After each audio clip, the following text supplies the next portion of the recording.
قال النبی صلی اللہ علیہ وسلم تسحروا فإن فی السحور برکہ۔ حضور نبی کریم سرور دو عالم صلی اللہ علیہ وسلم نے ارشاد فرمایا، سحری کیا کرو اس لیے کہ سحری میں برکت ہے۔ بخاری شریف کی روایت ہے، حضرت انس رضی اللہ تعالی عنہ اس حدیث شریف کے راوی ہیں۔ اسلام نے ہمیں جہاں روزے کا حکم دیا ہے تو وہاں اس کے مسائل، اس کے فضائل، اس کا طریقہ کار، یہ سب کچھ اسلام نے بتایا ہے۔ سب سے پہلے تو روزے کا مطلب سمجھنا چاہیے۔ روزے کا مطلب ہوتا ہے کہ انسان صبح صادق سے لے کر غروب آفتاب تک کھانے پینے اور میاں بیوی کے آپس کے تعلقات، ان تین کاموں سے رک جائے، اس کو روزہ کہا جاتا ہے۔ تو روزے کا آغاز ہوتا ہے صبح صادق سے اور اس کا اختتام ہوتا ہے غروب آفتاب پر۔ جب صبح صادق طلوع ہو جائے تو روزہ بند ہو جاتا ہے، یعنی روزے کا وقت شروع ہو جاتا ہے، اور جب سورج غروب ہو جائے تو روزے کا وقت ختم ہو جاتا ہے، یعنی اس وقت روزہ کھولا جاتا ہے، افطاری کی جاتی ہے۔ تو حضور علیہ الصلاۃ والسلام نے یہ ارشاد فرمایا کہ روزہ رکھنے سے پہلے صبح کے وقت سحری کھا لیا کرو، اور آگے آپ نے فرمایا کہ اس میں برکت ہے۔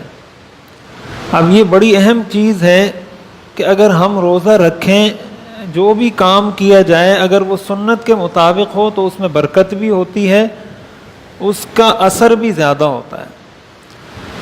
اب دیکھیں، سحری کھانے سے ایک تو انسان کو جسمانی طاقت ملتی ہے، اس کو انرجی ملتی ہے، اس کے لیے روزہ رکھنا آسان ہو جاتا ہے، اس کے جسم میں کچھ قوت طاقت آ جاتی ہے۔ یہ تو اس کا دنیاوی فائدہ ہے اور دنیاوی برکت ہے، لیکن اس کے ساتھ ساتھ اس میں ایک روحانیت بھی ہے سحری کھانے میں، اور اس روحانیت کو حضور علیہ الصلاۃ والسلام نے برکت سے تعبیر کیا ہے کہ اس سے انسان کے عمل میں پاور پیدا ہو جاتی ہے۔ صحیح مسلم کی روایت ہے، حضرت عمرو بن العاص رضی اللہ تعالی عنہ کے غلام ہیں، وہ روایت کرتے ہیں کہ حضرت عمرو بن العاص ہمیں سحری کے وقت حکم دیا کرتے تھے کہ ہم ان کے لیے سحری تیار کریں۔ جب ہم ان کے لیے سحری تیار کر کے لے کے جاتے تھے تو تھوڑا سا کھا کر باقی واپس کر دیتے تھے اور کہتے تھے بس میں مزید نہیں کھاتا۔ تو وہ کہتے ہیں، ہم ان سے پوچھتے تھے کہ آپ پہلے ہمیں حکم دیتے ہیں کہ سحری تیار کرو، جب ہم تیار کرتے ہیں تو آپ تھوڑا سا کھاتے ہیں، باقی آپ چھوڑ دیتے ہیں۔ تو انہوں نے حضرت عمرو بن العاص جواب میں ارشاد فرماتے تھے کہ میں سحری اس لیے نہیں کرتا کہ مجھے اس کی کوئی ضرورت ہے یا مجھے بھوک لگی ہوتی ہے، سحری میں اس لیے کرتا ہوں کہ حضور علیہ الصلاۃ والسلام نے یہ فرمایا ہے کہ ہمارے اور اہل کتاب کے روزے میں فرق یہ ہے کہ وہ سحری نہیں کرتے اور ہم سحری کرتے ہیں۔ بس حضور کے اس ارشاد پر عمل کرنے کے لیے میں یہ کام کرتا ہوں۔ تو اس سے پتہ چلتا ہے صحابہ کرام کس طریقے سے حضور علیہ الصلاۃ والسلام کے ارشادات پر عمل کرتے تھے۔ تو ہمارا جسمانی فائدہ تو ہے ہی، ظاہری اور دنیاوی فائدہ تو ہے ہی، لیکن اس کے ساتھ ساتھ روزے کا ثواب بھی زیادہ ہو جائے گا۔ روزے کے اندر مزید روحانیت اور طاقت آ جائے گی۔ جب یہ روزہ ہم رکھیں گے تو اس میں ہم زیادہ عبادت کریں گے، زیادہ اللہ کو راضی کرنے والے اعمال ہم کر سکیں گے اس کی برکت سے۔ تو ایک تو سحری کھانی چاہیے۔ دوسری چیز یہ سمجھنی چاہیے کہ سحری میں افضل عمل یہ ہے، سنت عمل یہ ہے کہ سحری تاخیر سے کی جائے۔ تاخیر سے کرنے کا مطلب یہ ہے کہ ایک صورت یہ ہے کہ انسان رات کو سونے سے پہلے ہی یہ نیت کر لے کہ میں سحری کی نیت سے کھا رہا ہوں اور بس صبح نماز کے لیے اٹھوں گا۔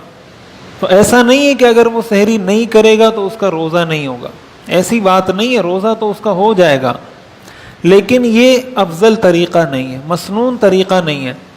حدیث شریف میں آتا ہے حضور علیہ الصلاۃ والسلام بالکل آخری وقت میں سحری فرمایا کرتے تھے، اور صحابہ کرام نے پوچھا، راوی حضرت انس سے پوچھا کہ آپ جو یہ کہہ رہے ہیں کہ آخری وقت میں افطاری کرتے تھے، اس کا کیا مطلب ہے؟ تو حضرت انس نے جواب میں ارشاد فرمایا کہ حضور علیہ الصلاۃ والسلام جب سحری کھانا بند کر دیتے تھے تو اذان اور اس کے دوران اتنا وقفہ ہوتا تھا جتنے دورانیے میں 50 آیتوں کی تلاوت کی جا سکتی ہے. یعنی سحری بند کرنے میں بند کر لی، اب اس کے بعد اذان میں اتنا ٹائم ہے کہ 50 آیات کی تلاوت کی جا سکتی ہے. تو آپ اس کو 5 منٹ کہہ لیں، اندازاً 5-6 منٹ کہہ لیں، یعنی اذان سے 5-6 منٹ پہلے حضور علیہ الصلاۃ والسلام سحری کھانا بند کر دیتے تھے. اب ہمارے ہاں سحری میں تاخیر کا یہ مطلب سمجھا جاتا ہے کہ جب مؤذن کی اللہ اکبر ہم سنتے ہیں اس وقت ہم کھانا پینا چھوڑتے ہیں، اور بعض لوگ تو اس وقت بھی کھا رہے پی رہے ہوتے ہیں، کہتے ہیں ابھی جب اذان ختم ہوگی اس وقت تک کھا پی سکتے ہیں. تو اس بات کو اچھے طریقے سے یاد رکھیں کہ اذان اس وقت دی جاتی ہے جب صبح صادق طلوع ہو جاتی ہے، اس لیے کہ اذان وقت کے داخل ہونے کے بعد دی جاتی ہے. اگر وقت سے پہلے اذان دے دی جائے وہ اذان معتبر ہی نہیں ہے. وقت سے پہلے اذان دی تو شریعت کہتی ہے جب وقت داخل ہو اذان دوبارہ دیں، اس لیے کہ وقت سے پہلے اذان کا کیا مطلب؟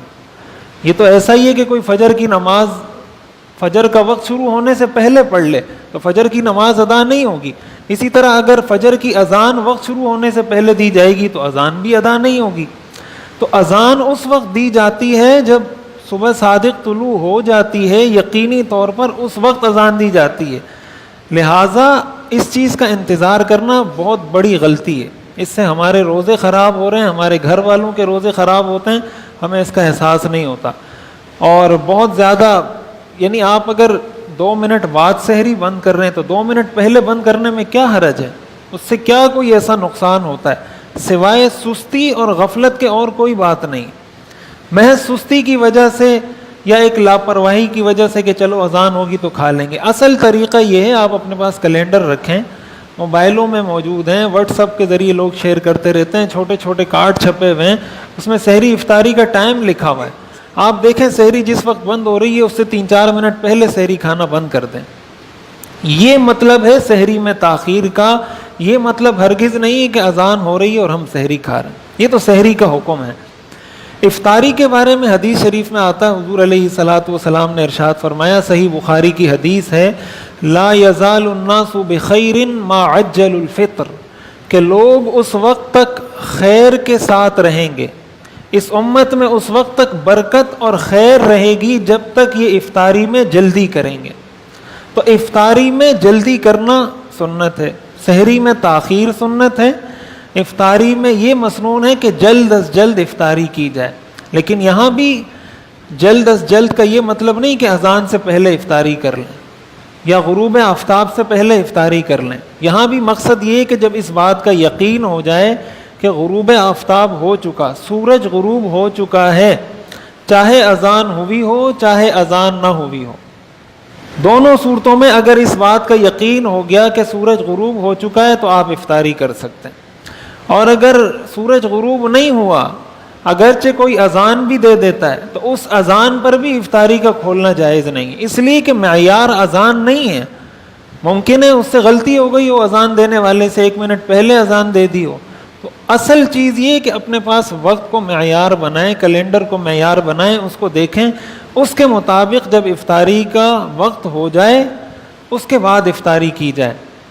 اور افطاری کے اندر سنت عمل یہ، حضور علیہ الصلاۃ والسلام کھجور کے ذریعے افطار کرتے تھے، اور کھجور نہیں ہوتی تھی تو پانی کے ذریعے افطار کرتے تھے. اور کھجور کھانا جس طرح افطاری میں سنت عمل ہے اسی طرح سحری میں بھی سنت عمل ہے. ہمارے ہاں افطاری میں تو بڑا اہتمام کیا جاتا ہے، سحری میں اہتمام نہیں ہوتا اور یہ کسی کو پتہ بھی نہیں ہوتا. تو جس طرح سحری میں افطاری میں کھجور کھانا سنت ہے، اسی طرح سحری میں بھی اس کا استعمال کرنا سنت ہے. حضور علیہ الصلاۃ والسلام سحری میں بھی استعمال فرمایا کرتے تھے. اس سنت کو بھی پورا کرنا چاہیے. تو ان چیزوں کو سامنے رکھتے ہوئے کہ سحری بھی ہم دیکھیں ہم کس وقت کر رہے ہیں، اور افطار کو بھی دیکھیں کہ افطار کس وقت کر رہے ہیں. اور پھر افطاری جب کر لی جائے اس کے اندر بسا اوقات یہ ہوتا ہے کہ نماز میں غفلت ہو جاتی ہے کہ افطاری کر لی. بعض لوگ سحری میں ایسا کرتے ہیں، سحری کی وہیں پہ جا کے سو گئے، فجر کی نماز چھوٹ جاتی ہے. بعض لوگ افطاری میں اتنی تاخیر کر دیتے ہیں، اتنا ٹائم لگا دیتے ہیں کہ مغرب کی نماز ان سے چھوٹ جاتی ہے سستی کی وجہ سے.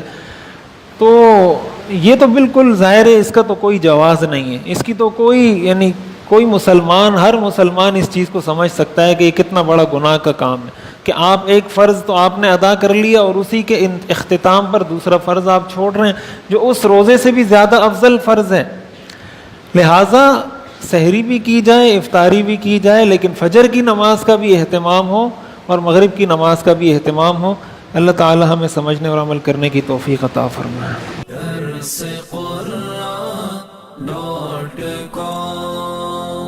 www.darsequran.com